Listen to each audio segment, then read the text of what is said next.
El Passport, la camioneta utilitaria con 2 filas de asientos de Honda, apareció por primera vez en el año 1993, compartiendo su plataforma con el desaparecido Isuzu Rodeo. Esa primera generación vivió hasta el año 1997. Luego, del 97 hasta el 2002, la segunda generación. Dejaron de fabricarla a partir de ese año y reapareció 17 años después en su tercera generación. Y ahora tengo oportunidad de probar a su versión más capaz fuera de la ruta.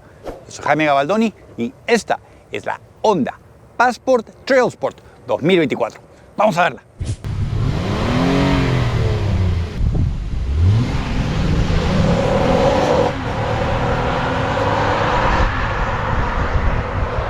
Debajo del capó encontramos este motor. Es la única opción entre todas sus variantes. Es un V6 de 3.5 litros naturalmente aspirado. Ratio de compresión 11.5 a 1. Puede producir 280 caballos de potencia o 209 kilowatts a 6.000 revoluciones. 262 libras-pie o 355 newton-metros de torque a 4.700 revoluciones. En cuanto a su consumo, entre 19 y 24 millas por galón. Esos son entre 18.08 y 10.20 kilómetros por litro o entre 14.87 y 11.77 litros por cada 100 kilómetros. Su tanque de gasolina puede alojar hasta 19.5 galones, esos son 74 litros. Entonces te puede dar una autonomía o rango de entre 370.5 y 468 millas o entre 593 y 749 kilómetros. La única transmisión disponible en este vehículo es una automática de 9 velocidades. El Passport tiene un ancho de 78.6 pulgadas o 2 metros. Su altura, 72.2 pulgadas o 1,83 m. Su distancia con el piso, 8.1 pulgadas o 21 centímetros. Por el frente, empezando por arriba, encontramos cámaras y sensores porque este vehículo trae sistema de cruise control activo. Bajando un poco, su capó es relativamente corto comparándolo con el resto del vehículo. Las líneas definen bien su capó y se integran bastante bien con la parrilla, la cual está dividida horizontalmente a través de esta barra que va de lado a lado. En esta edición, Black Edition, ha sido oscurecida. Esta misma divide los faros delanteros en dos partes, los cuales están compuestos con tecnología LED, proyección y bombillos incandescentes. En el centro encontramos la enorme parrilla. Si prestan atención, está dividida en dos partes. La parte superior bloquea el aire, mientras que la parte baja es la que permite la entrada de aire frío hacia debajo del capó. En el centro encontramos el enorme emblema de Honda. Detrás de este tenemos el sistema de radar que trabaja directamente con el sistema de cruise control activo. Bajando otro poco encontramos el paragolpe. Están utilizando como material este plástico resistente. Teniendo en consideración que esta es la versión fuera de la ruta, me parece una buena decisión. Bajando otro poco tenemos la parrilla baja. Esa sí permite libremente el paso de aire frío.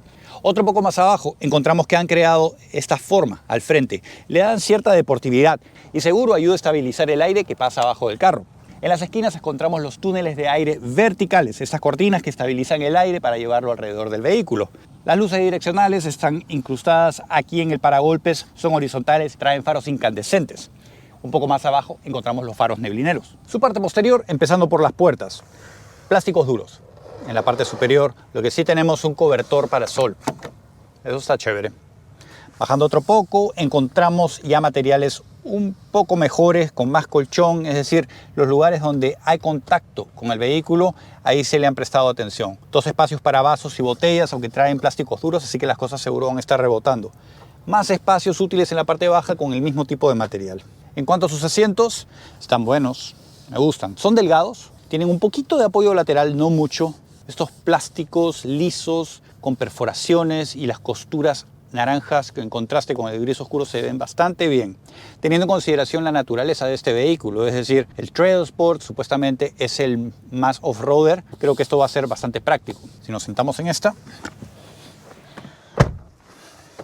muchísimo espacio entre las rodillas y el asiento delantero. Tengo por lo menos 4 dedos de distancia. Esos asientos están cómodos. Otra cosa, el nivel de mi vista está por encima del apoyacabezas delantero.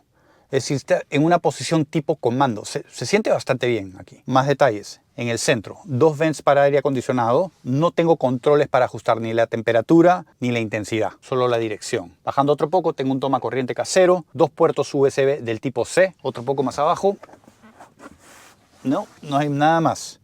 Lo que tampoco hay es un túnel que divida a los 2 ocupantes posteriores, así que tenemos muchísimo espacio. El apoyabrazo es amplio, con espacios para vasos, botellas. Además, la posición de estos asientos se puede ajustar, tanto la banca horizontal como la banca vertical. En cuanto a la distancia entre el techo y mi cabeza, tengo por lo menos 6 dedos de distancia. Yo mido 1,80 m. La Passport tiene un largo total de 189.1 pulgadas o 4,80 m. La distancia entre ejes, 110.9 pulgadas o 2,82 m. En cuanto a sus ángulos, el de ataque, 21.1 grados y el de salida, 24.3. Por el lado, empezando por el frente, lo primero que llama la atención en este vehículo son sus neumáticos. Para este caso, en esta versión Trailsport, le han puesto los neumáticos todoterreno. En este caso, 245/60, es decir, perfil más ancho. Las ruedas son de aleación de aluminio de 18 pulgadas. En cuanto a sus frenos, los rotores ventilados al frente son de 12.6 pulgadas o 32 centímetros de diámetro. Si vemos, toda la parte baja del vehículo está recubierta por este plástico resistente. No solo visualmente crea un poco más de ilusión de distancia con el piso, sino que protege la pintura del carro. En cuanto a su estilo, está definido por las líneas. Vemos que los arcos sobre los guardafangos están bien definidos. Luego vemos la línea de cinturón o la de carácter, que empieza aquí y va por todo el lado atravesando las manijas hasta la parte posterior, y aquí salta un poquito dándole volumen a los guardafangos. Acuérdense, este es un carro con tracción en las 4 ruedas. A los lados encontramos grandes espejos exteriores, traen incluidos los direccionales en este. El tallo es bastante corto y ancho, el pilar B así como el C oscurecido. En la parte superior tenemos esta parrilla de carga totalmente funcional. El captador de luz está definido a través de líneas y volúmenes. En el eje posterior tenemos rotores de frenos un poquito más grandes, 13 pulgadas o 33 centímetros de diámetro. Por el frente, las puertas mejoran un poquito los materiales comparándolos con los posteriores. Tenemos plásticos un poquito más acolchados. Ahora, me gusta que hayan decidido por estos materiales en esta versión Trailsport porque es fácil de limpiar, más difícil de dañar. La botonería, la misma que hemos visto en otros productos Honda. El asiento delantero tiene 2 memorias. Un poco más de espacio útil en la parte baja, pero siguen siendo plásticos duros. O sea, que si pongo llaves o cosas ahí van a estar rebotando y van a estar haciendo ruido. Los asientos. En el apoyacabezas, que son delgados, encontramos Trailsport, el emblema con las montañas ahí atrás. Se ve bastante bien el color naranja en el bordado, no solo en la firma, sino también en las costuras que vemos en la decoración de los asientos. Están bien acolchados, tienen los mismos materiales que habíamos visto en la parte posterior, es decir, estos plásticos lisos, perforados. Los apoyos laterales son mucho más gruesos. No son muy altos, pero sí son gruesos. Así que gente de diferente talla va a poder entrar acá sin problemas. Asimismo, en la banca horizontal, ajustes eléctricos, tanto para la banca horizontal, vertical y apoyos lumbares. Los pedales plásticos colgando. El freno de emergencia aún se opera sobre el pedal muerto, pero hay suficiente espacio entre estos dos para poder utilizar el pedal muerto sin problema. Al lado izquierdo de la columna de dirección tenemos un espacio donde vemos varios botones, donde operamos el control de tracción y otros sistemas electrónicos preventivos de accidentes. También tenemos calefacción para el líquido limpia parabrisas. Los ajustes para los espejos exteriores también están aquí y un botón verde, Econ. Es interesante que hayan ubicado este botón individualmente de los modos de manejo. Una vez dentro encontramos este volante que se ve muy bien. De hecho, Honda tiene historia por tener muy buenos volantes. Este se ajusta bastante bien para el tipo de vehículo que es. Y no lo digo solo por los materiales, similares a los que habíamos visto en los asientos, es decir, cuero liso, perforado, con las costuras naranjas, sino también por la forma. Diferentes agujeros, posiciones, para viajes largos es ideal. Para encenderlo, tenemos el botón de encendido al lado derecho de la columna de dirección.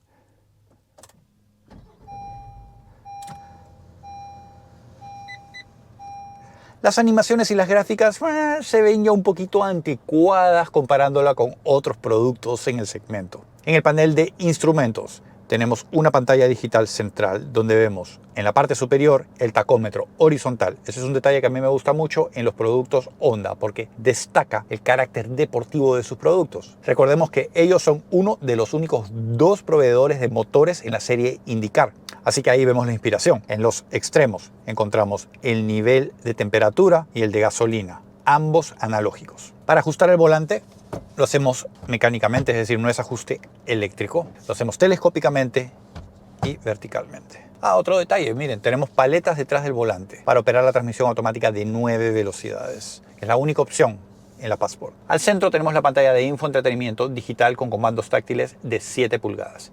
Es pequeña si la comparamos con otros, sin embargo no me molesta el tamaño. Lo que sí me llama la atención es la calidad de la imagen, ya se ven bastante anticuadas. Una de las cosas que me gusta que haya mantenido es la perilla para controlar el volumen del sistema de audio, que por cierto, de serie trae uno con 7 altavoces, mientras que la versión Elite trae uno con 10 altavoces. Bajando un poco más tenemos los controles para el sistema de aire acondicionado, botones y switch. Son 3 zonas: piloto, copiloto y parte posterior. Bajando otro poco tenemos un espacio útil donde podríamos poner el teléfono quizás o llaves, pero el material es duro, las cosas van a rebotar.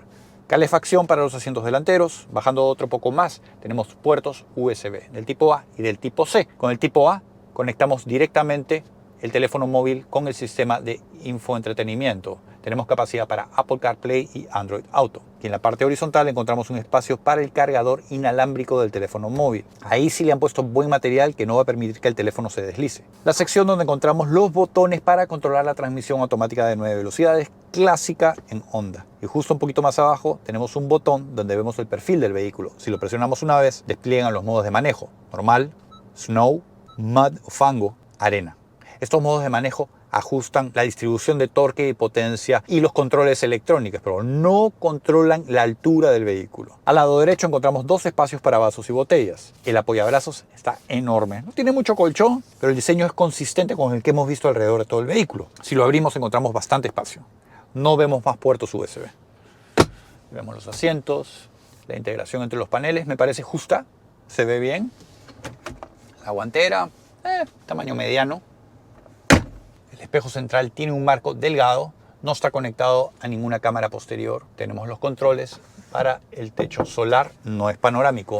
Y siendo un vehículo aventurero, supuestamente yo creo que merece un techo panorámico. El sistema de iluminación tiene bombillos incandescentes, no tienen LEDs. El tapasol, tamaño regular, tiene su espejo con su propio sistema de iluminación. Se puede extender. La bocina. Su parte posterior, empezando por arriba, encontramos la antena tipo aleta dorsal. Bajando un poco, encontramos el alerón o la extensión. Vemos que la han esculpido bastante bien para estabilizar el aire. Además, vemos alojado ahí la luz de freno horizontal. Lo que no han conseguido alojar debajo del alerón ha sido el limpiaparabrisas. Bajando otro poco, encontramos esta barra oscura, tal como lo habíamos visto al frente, que conecta las esquinas de este vehículo, donde encontramos los faros posteriores. Me recuerdan muchísimo a los de la Ford Explorer. Tienen tecnología LED y tienen bombillos incandescentes. Bajando un poco más encontramos las insignias: Passport a la izquierda, All Wheel Drive a la derecha. Estas son oscuras, porque en la Black Edition se han asegurado de oscurecer la mayor cantidad de elementos posibles. Bajando otro poco, encontramos el paragolpes, consistente no solo con el que habíamos encontrado al frente, sino con el mismo tratamiento en la parte baja que habíamos visto alrededor de todo el vehículo, es decir, recubierto con este plástico resistente. Vemos sensores, cámara de video posterior, algo que no encontramos al frente. Debería tener una cámara de video delantera, sobre todo siendo la versión Trail Sport, la off-roader. En las esquinas vemos los reflectores, así como las luces de reversa, incrustadas en el mismo paragolpes. Un poco más abajo encontramos los tubos de escape redondos, uno en cada esquina. Eso le da carácter de poder. Se ve bastante bien. En el centro vemos este difusor, lo han dibujado tal como lo habíamos visto al frente. En cuestiones funcionales realmente no es que estabilice mucho el aire, es una cuestión más visual. En cuanto a su capacidad de arrastre, nos aseguran que esta puede remolcar hasta 5.000 libras, esos son 2.268 kilos. En cuanto a su espacio de carga, podemos abrir la compuerta a través de la llave, a través de un botón en la misma compuerta o a través de otro botón dentro de la cabina.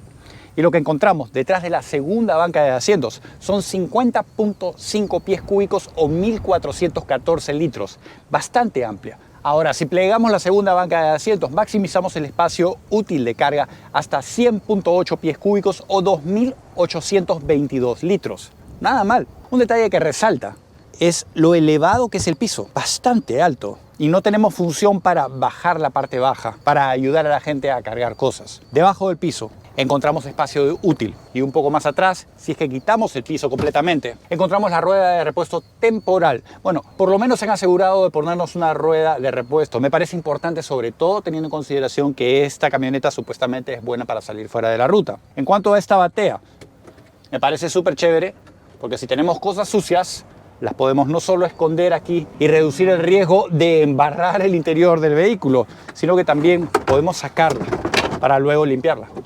Súper chévere. Un poco más de detalles en la parte posterior. Vemos espacios útiles a los lados para llevar cosas. Tenemos ganchos para llevar bolsas del súper, además de anclas cromadas que se pueden plegar y desplegar para asegurar cosas de todo tipo de forma y volumen en la parte posterior. Aquí al lado izquierdo tenemos un tomacorriente redondo. Ahora, para plegar la segunda banca de asientos lo hacemos presionando los botones aquí a los lados. Solo podemos plegarlas con ellas, no podemos desplegarlas. Bueno, pues vamos a manejarlo, ¿no? Justo empezó a llover y me parece ideal. ¿Saben por qué? Porque esta camioneta, a pesar de llamarse Trailsport, siento que no está preparada para trochas agresivas. No es un off-roader. Lo que sí le puedo garantizar es que funciona muy bien bajo estas condiciones. Porque aquí en Miami ha caído una lluvia torrencial día tras día. Y ha sido perfecta. Porque con un carro bajito le hubiera pasado mal. Hay una cantidad de videos virales de carros inundados, flotando, Rolls Royce, ya todo lo que te puedas imaginar. Así que esta camioneta me dio toda la confianza del mundo para poder andar sin problemas bajo la lluvia. Obviamente con mucha precaución, ¿cierto? Sabemos que la velocidad máxima la han limitado a 115 millas por hora, que son más o menos 185 kilómetros por hora. Pero teniendo en consideración que esta es una camioneta familiar, todoterreno, bueno, yo creo que está bien, no necesitas más. Algo que sí llama mucho la atención en esta camioneta, el interior. ¿Saben qué? Es casi idéntico a la Ridgeline. Así que vemos componentes de la Ridgeline dentro de ella. Y como sabemos, muchos de los componentes mecánicos de la plataforma de esta lo comparte con la Pilot. Así que Honda está tomando elementos de diferentes productos para integrarlo en esta. Y me parece que queda bastante bien. Es una camioneta cómoda, muy buena para el día a día. A pesar de que no ofrece el mejor consumo de gasolina, pero no me sorprende que no sea así porque no está electrificada ni un poquito. Está manteniendo el motor a combustión tradicional, naturalmente aspirado, V6, y lo transmite, ¿saben? Y eso también me gusta mucho porque es algo que está desapareciendo a través del tiempo.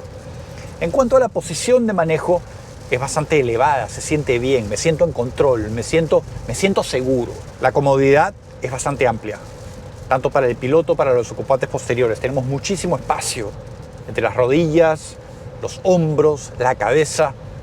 Está muy bueno. Es una camioneta que me parece ideal para salir de viaje con la familia, ya sea sobre el pavimento, en carretera, en autopista o fuera de la ruta, por trochas tranquilas, por supuesto.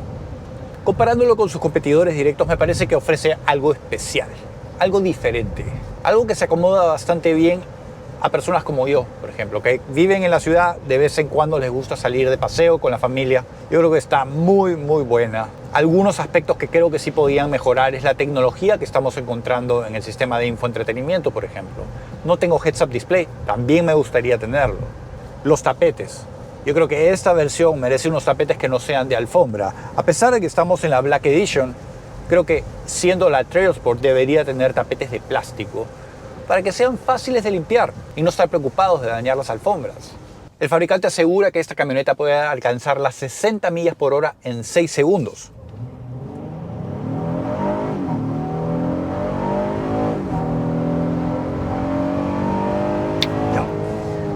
No está nada mal, teniendo en consideración que esta camioneta pesa 4.250 libras, poquito menos de 2 toneladas. Si vas a salir por la autopista, espera un poco de ruido dentro de la cabina.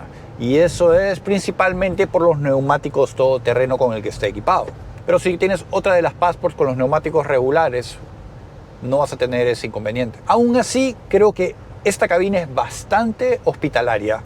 Yo creo que las familias pequeñas van a disfrutar de esta. Muchísimo espacio dentro de la cabina. Y sobre todo el espacio para llevar maletas también me parece gigante. Para viajes largos está perfecta. Así que si estás en el mercado por una camioneta utilitaria con 2 filas de asientos, con muy buena confiabilidad, como la mayoría de productos japoneses ofrecen, con capacidad para salir fuera del pavimento, sí, pero no para hacer off-road, y tienes $46.000 para gastar, yo creo que esta es una muy buena alternativa que deberías considerar. Así que ahí lo tuvieron, al Honda Passport 2024, precio inicial aquí en los Estados Unidos arranca la versión base, la EXL, por $43.295. Luego está esta, la Trailsport, por $45.895. Y finalmente la nueva, la Black Edition, por $49.365. Entre sus competidores tenemos al Toyota 4Runner, Hyundai Santa Fe, Jeep Grand Cherokee, Ford Edge, Subaru Outback, Chevy Blazer, Nissan Murano y Kia Sorento. Pero para esta versión Trailsport deberíamos considerar también al Ford Bronco y al Jeep Wrangler. ¿Te gustó este video? Déjame un like, déjame un comentario, compártelo con tus amigos. Si no estás suscrito al canal, suscríbete. Yo soy Jaime Gabaldoni. Los veo muy pronto. No se mueran.